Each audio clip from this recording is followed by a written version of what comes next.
Are you one of the 75% of contractors whose financial statements are inaccurate? Find out. Click on the link in the show notes and you'll get a free P&L and balance sheet check. This is Contractor Sense with Ruth King. Welcome to Contractor Sense. Here you discover ideas, tactics, news, and information that matters to your contracting business and you. I'm your host, Ruth King. This episode is sponsored by Financially Fit Business.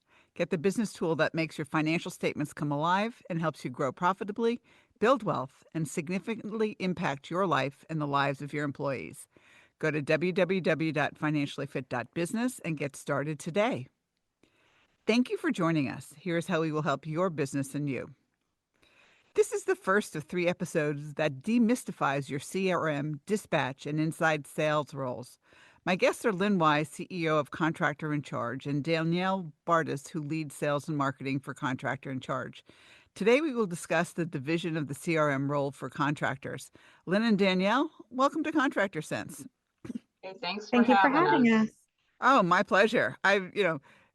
For those of you who might remember Lynn's name, she originally did one, which was kind of an overview for this, and I thought it really would make sense to let's take each piece and spend the time, effort, and energy so that everybody doesn't try to create, CRM being everything.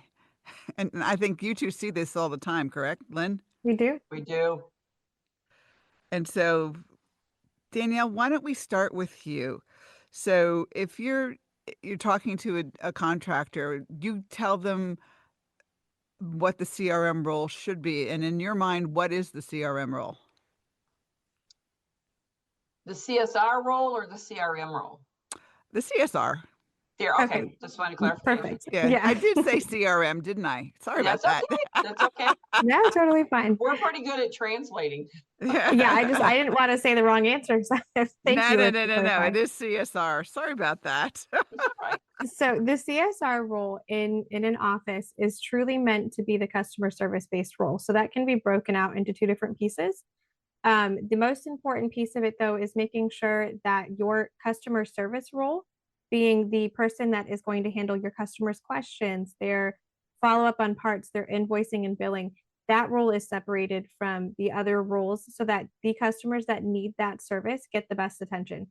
And honestly, the reason that we look at this so heavily is because 9 times out of 10, when you're getting a customer service-based call, it is for an existing customer who has already had exposure to your brand, knows who you are, and is expecting someone familiar with them. And so making sure they get someone that can actually answer their question and solve their matter in real time versus needing to be followed up with is really crucial in any business. So you take the CSR role and the person who answers the phone, they are 2 different people, correct? Yes, in a way. So in the CSR role, the problem with today's world is that CSR gets lumped into one category, right? Yeah. When realistically within the CSR role, there are several components. There is someone who handles customer service, there is someone who schedules, there is somebody who handles dispatching. And so a lot of times the method or the mold that we're trying to break is this concept that the role is CSR. The role is customer service, absolutely, but there are separate components of that. And so what we talk about a lot in that initial article is the differences of those functions within this now known as CSR role, right? So there's customer service, and that's the person that handles your customer questions, the inquiries, the complaints, the follow-ups. And then there is booking or scheduling, who handles the appointment requests for leads, be it new or existing. And then there's the dispatching role that really handles the tactical side for the technicians of when is my tech going to be there? What time is my appointment? Can you confirm my appointment? I want to move my appointment to a different time. So making sure that those 3 concepts are actually broken out versus being kept together is really important. Okay, Yeah, so go ahead, Lynn. I was going to say, we look at the CSR, let's just take the true CSR. Should be job responsibilities, roles and responsibilities should be divided between what I'm going to call a booking CSR or a booking agent, and then a customer service rep. So in the world that most of us work in, and let's just take the inbound phone calls that we're dealing with, which is the majority of the inquiries into these businesses, about 28 to 30% of the total call volume are bookable leads or bookable jobs. The other 70% is different types of customer service inquiries, whether it's about a bill, whether it's about a part, whether it's they need to talk to somebody, etc. So the balance of calls are definitely weighted toward customer service, but the revenue is weighted toward the, right? So you got to divide them, and you've got to dedicate the appropriate time and effort to both of those job roles and responsibilities, have the right focus, have the right skill set to solve those areas for the customer and make the customer journey what they desire. Yeah. And the other thing I think that we all need to remember is that the same person, different personality styles are probably needed for these two different roles. It is absolutely true. Absolutely true. The booking agent that does the best kick butt job is more of a sales oriented person. The customer service is more of that empathetic, patient, great listener. Not that a booking agent shouldn't be a good listener, so please don't think that I'm saying otherwise, but they do have absolutely different skill sets. Absolutely. And where does the person who answers the phone come into this? Well, let's talk about budget versus what we can do, right? So I would probably have, there's two things to think about. One is you can route calls to the right person. Today we're thinking along the lines of doing triage with AI or using IVR to book it. And when I talk about an IVR, I'm talking about a very short, concise directive that sends the call to the right person or the right department appropriately. So that's the least expensive way. And actually, it's a highly manageable way. The other one would be is that you would have your booking agent or the customer service rep, I believe, answer all calls and then transfer to booking if it needs to be. Because they get the majority of the calls. Yeah, but if they're helping a customer, who's got a problem, or that's correct, they don't have time to answer another phone call. And neither does a booking agent. Right? Yeah. So in today's world, having an auto attendant that is very simple and to the point, or using triage with an AI agent is the most, I think, logical and practical and least expensive way to do these things today. And there's no reason not to do that. But when you do it, you have to be conscientious of the customer experience that you're creating. For example, we were just dealing with a situation with another client where it was going through an IVR. The IVR was playing a commercial. Then the commercial was transferring it to the routing. Do you want to book a call, or do you want customer service, etc.? And then it was going into a hold period. All of that is very not desired from the customer. So it should be very simple. Thank you for calling ABC Plumbing. If you're calling to schedule a new appointment or an estimate, press 1. If this is in regards to existing or past service, press 2. If this is in regards to all other business related items, press 3. And another thing I would add on with an IVR is setting it with intention of what you're getting calls for. So yes, that model may work for 90% of businesses, but for people that are managing like a call by call process, for example, you're going to get more calls related to dispatching and when someone's going to be there. And so setting your IVR with intention of what your customers truly are calling in for day to day is the best way to get success from an IVR. Whereas if you have a really generic one and it doesn't necessarily fit your business model, you will end up with some of that, unfortunate overflow that's going to the wrong person. Okay. Right. So before we take a break, if somebody wants more information, how do they get in touch with you? So www.contractorinCharge.com. I'm LYNN at contractorinCharge.com, and Danielle is D Bartus, BARTUS, at contractorinCharge.com. Very Our good. phone, would you like a phone number? Yes, if you're willing to give it to us. Sure. 813-303-1060. Very good. We will be right back. Thanks for listening to Contractor Sense. Imagine you had total freedom. You didn't have to worry about money. You didn't have to be a slave to your business.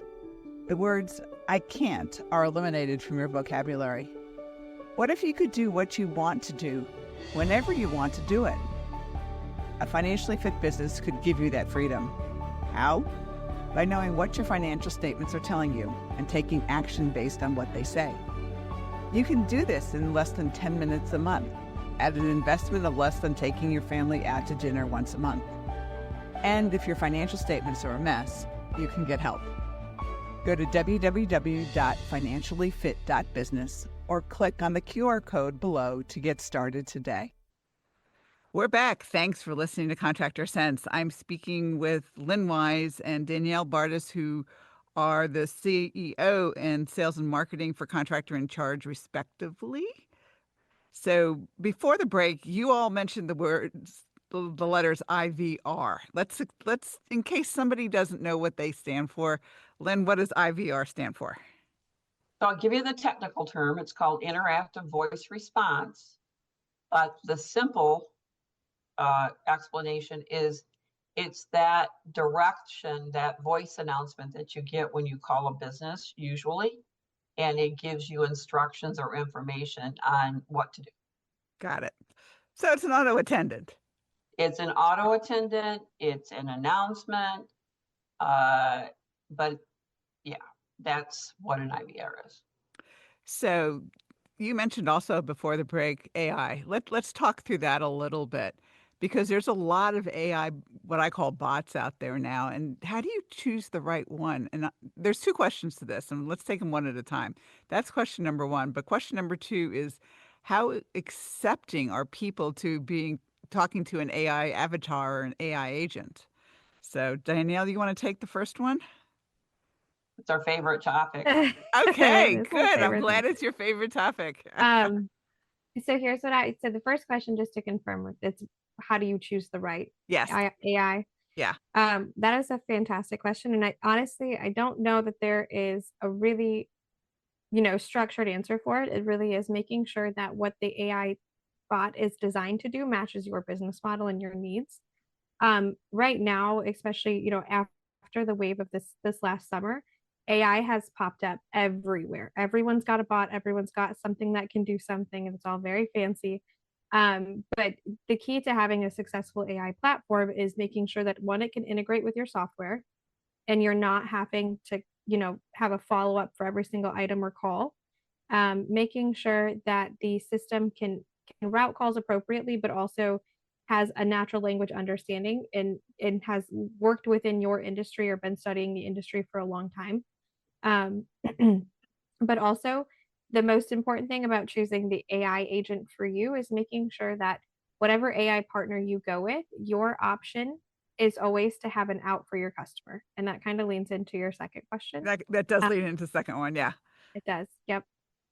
And I'm happy to answer it, Lynn. You're welcome to take a stab at it too. But the reality of the studies is that while customers are very accepting of digital AI and, chat GPT, going on websites and using AI bots for chat, the customer base is not yet that accepting of voice AI. And the main reason for that, I think, is just human nature and expectation. When you call a business, you're expecting to speak to a person. So when you get AI, you can get a little thrown off. We ran a study, and our results were that when given the option to choose AI or human, 90% of the customers came back to human versus staying with AI. And it's truly not a technology problem as much as it is, to your point, Ruth. It's a human problem. People aren't open to it as much as we think they are. And it's being shoved down their throat at mass quantities, but it's still something that people are a little uncomfortable with. Yeah, so I would venture to say probably not as open as what the industry wants you to think they are. Well, go ahead, Lynn. Yeah, and I was going to say, it's not that the technology doesn't work. It does. Mm-hmm. It's that the human doesn't get that doesn't meet their expectations. So my explanation of AI having a disconnect is that it's not authentic. So when you call a service company and you have a situation that is urgent, number one, it doesn't have emotion. Number two, it's not authentic. What I mean by that is, I don't know if I trust what it's doing. So even though it could be programmed to answer a question or ask a question that is logical, that doesn't mean I trust it. And I don't know why it asked it. Whereas a person can ask it and they can have different inflections in their voice and different points of entry and when they ask questions, and it's far more authentic, and therefore it builds trust. I don't know if you can build trust with an AI bot. So I think that's the biggest disconnect. And the other thing that we're seeing is that the data that's being publicized about conversational bots is that it speaks to leads that are 60 seconds or longer. Oh my That gosh. is fake news. Yeah. So plenty of leads are less than 60 seconds that abandon and hang up. So that's probably in that 60-second range. I don't know, we'd have to pull a number, but I'm going to say it's 10 or 12% of your calls. Yeah, that's a lot. That's absolutely a lot. Correct. Yeah. So it's interesting because I think whether AI will ever be able to do emotion, I have not a clue. Yeah, I don't know either. But the interesting thing is we've gotten used to a whole lot of things over our lifetimes changes. And this, I think, is one that's still really, really new. And whether we, 2 years, 3 years, 4 years, 5 years down the line from now, we start accepting it more, that would be better. You know, it's interesting because always giving them an out is really, really important, as you all mentioned, because, would you, and you should, the thing should be, would you like to speak with our AI agent to set up a call now, or would you prefer to opt out and leave a message and we'll call you back in the morning? And Or yeah, opt out and speak to human, right? So you could do either or. Yeah. And I think to your point too, it's being transparent with your customers. I think where a lot of companies are doing it wrong right now in the AI space is everybody is trying to mimic the human feel and mimic the human tone, and nobody is openly saying this is AI and here is what I can do, but here, if you're not comfortable, go here instead.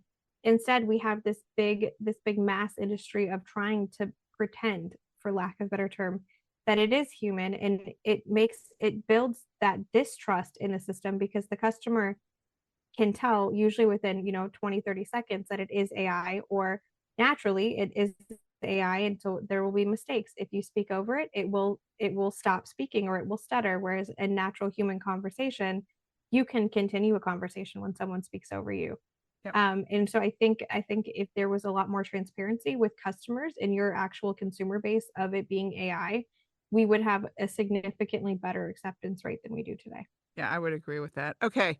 So in the last few, minute or so we have together, let's just summarize the CSR role, because when we get together next time, we're going to go through the dispatch, what we call dispatch. So, Lynn, do you want to summarize CSR? So CSR is really an aggregate of a few job roles and responsibilities, that being booking agent. So think a booking agent, 30% of your call volume approximately, and then your customer service agent, that being customer service questions, other questions, directions, and things that are relevant to a customer inquiry. So 2 different roles that are significant. The third part of that we could add is the AI CSR, which is what we've been talking about, right? So yep. AI is another part of it. By the way, AI can do both of those roles. And our experience is that it's much more capable of being a better return on investment if it handles more of the messaging. They need to take a message, or there's an inquiry and they'll leave an information. Or the third would be non-urgent jobs. So if it's non-urgent jobs, for example, I need to schedule my tune-up, or I've got this annoying leak from my faucet and I need to get somebody out to get it fixed. Those are far more tolerable at the customer, on the human customer level. The interesting part that's coming though, Ruth, is you will have AI agents calling AI agents. That's coming. Oh, I know So, it's coming. yeah, so Siri and Alexa and all these other search engines that have been in the marketplace are coming too. So it might be one of the more logical places for new AI searches too. Absolutely. So that's going to evolve. But so I'm going to summarize it. 2 well-known things that we need to do and should do and must do. The third one, we still have some understanding and we need to learn more, but we got to be conscientious of the customer journey and the customers that we're servicing. Absolutely. Give us the website and your phone number again, please. Contractor in Charge, Contractor in Charge, 813-303-1060. Very good. I look forward to section 2 or part 2 for the next episode. Thank you. And thanks to all of you for joining us. Choose one thing that you discovered and implement it in your business. These ideas, tactics, and strategies help you make more money, have more free time, and give back. If you like today's program, spread the word. Please review this podcast on any device you're listening to it on. Help a fellow contractor make more money too. For comments or questions, call me at 770-729-0258 or email Ruth King at hvacchannel.tv. Thanks for listening. Have a great and profitable day.